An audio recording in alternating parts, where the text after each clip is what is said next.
Mr. Boo.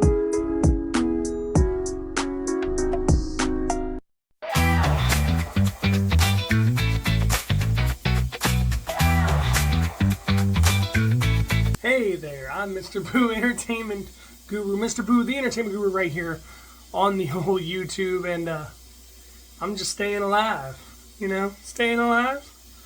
Got disco fever, or disco cleaver, because today we are talking about the worst of the trilogy, y'all. The worst of the trilogy, Gingerdead Man, Saturday Night Cleaver. Not fever, cleaver. Although fever would fit because this thing right here, it's a fever dream. Seriously, this is the worst one. This is that fever dream you have right before you just croak. I mean, this is the last thing you see before you know you're going to hell. Ugh, God, this movie is so bad. Let me just say this I'm just going to get this out of the way before I describe this movie and then give it a complete negative review, because I'm not giving it a 1, 2, 3, 4, 5. I ain't giving it a half. No, I'm giving it like worse than the other two. And if you remember that, we got like a 0 and a -1. So guess is as good as mine at what this is gonna get. Okay, the acting, freaking atrocious. Okay, it is the worst acting there is. Oh, and I gave credit on number 1 and kind of credit on number 2 about the practical effects. Yeah, we're just gonna basically remove half the practical effects and put in what looks like photoshopped, CapCut generated AI little, I don't even know. If I could find the clip, it's playing right there, of him running by, like, I don't know if it was there or not. I don't know if I found it, but literally they went CGI on a budget of 50 cents. They paid some Girl Scout who is an A student to go down in her father's den or office, hop on the old Macintosh or Apple or whatever the hell from, I don't know, centuries ago, maybe Windows 95, and just generate some stuff. And I mean, when I say generate stuff, I mean most of the unaliving scenes are atrocious. I've seen cartoons look more realistic. Okay, I've seen anything look more realistic. This movie is just, oh my God, I've seen corpses more alive than this movie made me feel. This movie made me want to unalive. This just, I'm checked out. Okay, because, yeah, the acting atrocious, the CGI, we're talking like Birdemic. If you know what I'm talking about when I say Birdemic, comment down below Birdemic, because this whole movie is Birdemic in a nutshell, okay? So besides the atrocious acting, the bad actual effects, and the atrocious, barely there CGI effects, we have, well, we're left with a parody. Literally a parody. And it's fine, because it was a little funny in the beginning, because it parodies Silence of the Lambs when she goes and talks to Hannibal Lecter, and you've got literal food products, cereal, unaliving food products, and the scene where she's walking down and she has to stay on the one side of the line, and the guy hits her in the face with his, if you've seen Silence of the Lambs, you know what I'm talking about, and yeah, I believe some sort of cream-filled cake just hits her with some cream filling. And he's wearing the little mask Gingerdead Man is, and you're like, okay, this is how they're starting it. It's, okay, it's gonna be fine. But then the riot starts. The baked goods of doom escape, and the way Gingerdead Man escapes is apparently on this island, in this asylum, they have a science department, and guess what they're doing? Guess what they're baking up? They're not baking no gingerbread cookies, no. They're baking up a time machine. I am not making this up. So here comes the next parody, when Gingerdead Man doesn't only escape the detective, or, well, it's not really a detective. She's there to get revenge because Gingerdead Man, whatever. It doesn't matter. Nothing in this movie matters. What matters in this movie? It doesn't matter what matters in this movie because nothing matters. There's not even real splatter, so nothing matters. He hops in the old little, it's literally a remote or something device that he's got that can make him travel in time. And here's where the second parody comes up, and here's where the name Saturday Night Cleaver comes up, because he now, just like Austin Powers did in one of his movies in his trilogy, shows up in a roller rink. I was Goldmember. Ah, yeah, see? He shows up in a roller rink in the 1970s, and it's a roller disco, so I mean, this is why, I mean, they're feeling it, and no one's really doing much of nothing, and there's not really a background cast, or they couldn't even pay the extras even $1 to just stand there and actually try to dance, or look like they're actually doing anything productive in the background. So it really feels like this movie feels just atrocious.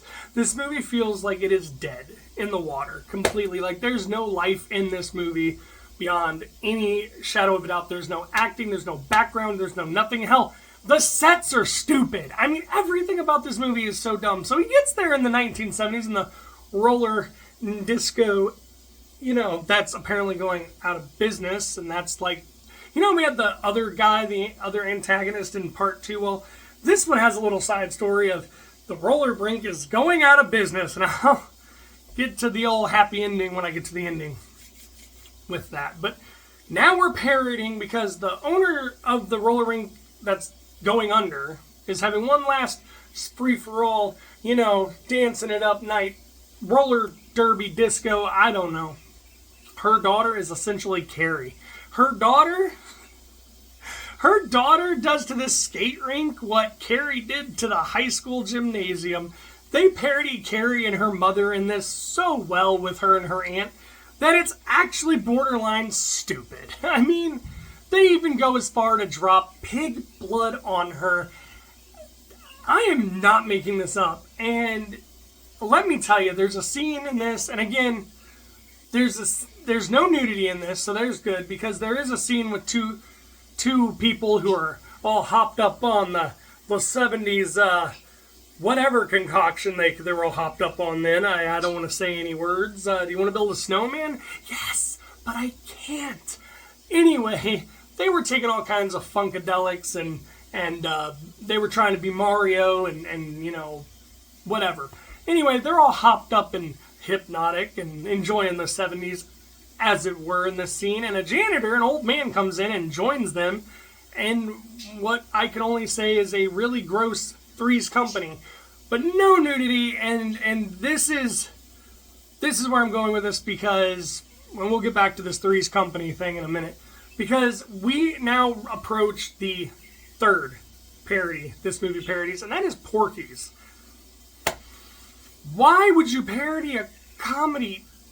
Why would you parody Porky's? And they actually do the scene where the kid's looking in on the woman's shower room and he's excitable and the teacher goes and grabs him and lo and behold, she has a handful of gingerbread crust. I'm not making this up. But anyway, back to the Three's Company and the car wash, because what better way to save a roller derby thing, roller rink, disco, jive on wheels, than to have a car wash with three stupid, I don't know, sluts? Can I say that word? Three hoes? Three stupid girls? I don't know, but anyway, he hooks their hose up to acid, okay? And they spray each other because they're trying to be all sexy. And the effects, well, they're, like I said, Windows 95. They're ancient and stupid, and it just doesn't look good when they melt, and it's just terrible. So that brings me back to that Three's Company thing. He stumbles in there, and he's watching, and he gets involved with himself during this bit. And after he crusts himself, I'm going to say, he picks up a nail gun, and again, the effects are, I mean, bravo. Like, I mean, everything is CG, and it's showing CG blood bouncing, and the red stuff is going, and it looks terrible, and the CG nails look stupid, like little cartoon sparrows flying through the air, and there's not a drop on them. And then all of a sudden they're all laying there still on top of each other dead. And respectfully, the woman has hair over herself. So again, I appreciate the no nudity factor. But that's not going to save you here, because this movie has no real plot. I mean, literally the plot is he travels back to the 70s because, oh my goodness, again, we don't know how he came back or how he got caught or how he's Hannibal Lecter. He's just there, and there's a time machine, and he escapes through time and back to a roller rink that's going bankrupt, and they're trying to throw a car wash to save it, which doesn't work, and there's terrible unaliving scenes, and he's just going crazy, and we're parodying Carrie, we're parodying Silence of the Lambs, hell, we're throwing Porky's in there too. Anyway, this all leads up to a really damned stupid conclusion where, of course, we carry out because we're making fun of Carrie. Anyway, 2 kids in the middle of this stupid whatever in this movie when he's running around unaliving people, and the guy's trying to win Carrie over because we're making fun of Carrie, and that's what I'm going to call her because that's what it is. And we get past the Porkies and the Silence of the Lambs. Well, he drops his little device, and two children find it, and brrr, zap, they're gone. 2 children in time, just lost forever. Well, you don't see them until the end of the movie, and I'm just going to skip to the end of the movie because the movie doesn't need to even be there. And if you watch it, hell, hit the fast forward button, and then you can see how crazy the ending is because we parody Carrie, and there's people being electrocuted and burned, and things are going crazy because, again, the high school scene happening in a roller rink along with a killer Gingerdead cookie wasn't enough. We're just going to also throw in that the kids save the day. That's right. The happy ending is that the kids save the day.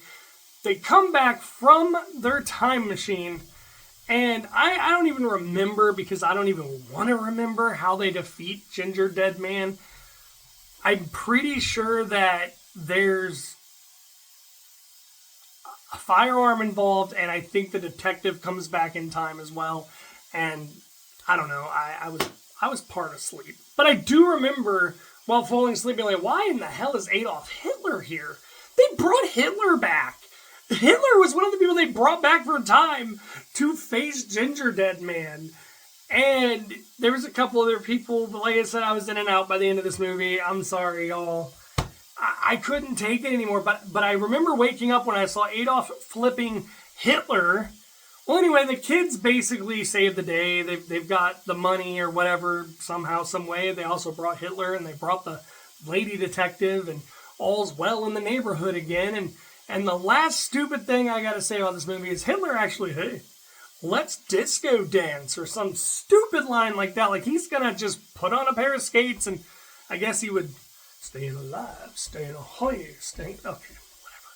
Staying a Heil? I mean, mein Führer, you like disco? Because disco died, brother. Okay, but anyway, this movie gets a -5. Like, seriously, the whole plot line, I know I skipped all around because I had to just describe the insanity in its little moments, but literally while we're parodying Silence of the Lambs, he escapes via time machine from a asylum full of homicidal baked goods. Ends up in the 1970s in a disco roller rink that's going bankrupt with a Stephen King ripoff character sitting there with her psionic powers, and while we're there, he just starts unaliving people again. We don't know how he's alive, and the time machine thing was really just thrown at us, and now we got to worry about this roller rink. Like, are we supposed to care that the roller rink is going under? I don't know. But then we're going to throw in another little parody scene of Porky's, because why not? And then we have time-traveling kids and Hitler, and that's a wrap. I mean, it's -5. -5. It is completely the opposite of an excellent movie. It is so trash that not only is it 5 stars, but I'm going to put a big old negative in front of it. Do not watch these movies. I have had fun watching them over the holidays, and I'm finally getting these videos to you, but I normally say don't take my word for it. Go watch things for yourself. Form your own opinions. Listen to me now. Do not ruin your life. Don't watch these 3 movies, which total up to barely over 3 hours, because they couldn't even get each movie to be an hour and a half, because I really don't know how they even got an hour. So, anyway, seriously, Saturday Night Cleaver, I wish it was as dead as disco, because it's atrocious, and just don't watch it. And don't watch 1 or 2 either, because this is terrible. I mean, I'd rather sit and watch Killer Sofa. I'd rather watch Birdemic. Okay, these are terrible. And you know, Thanksgiving, I watched it. I enjoyed it. Hell, I even enjoyed Rubber, which was a killer tire. I just could not enjoy anything about this. Not even Gary Busey. And he didn't even show up in part 2 or 3. I don't know who's voicing him, but he's not doing a great job. Just don't. It's -5. The whole trilogy is I will say the average is what? We're at like a what? -4 for the whole trilogy. And then, which I'm never going to go beyond the 1, 2, and 3, because I did this for you so you wouldn't have to, but he apparently starts to take on a versus movie with The Evil Bong. Evil Bong starring Tommy Chong. That's a movie too. And Gingerdead Man apparently is going to get mad at this bong for some reason. Maybe he got the skunk when he wanted the hashish. But I've been Mr. Boo, Entertainment Guru, and I'm going to, I'm going to go and try to erase these movies from my flippin' mind now that I have talked about them for you people. Do not watch these. And until next time, I've been Mr. Boo, Entertainment Guru, and let's get down, y'all. I'm out.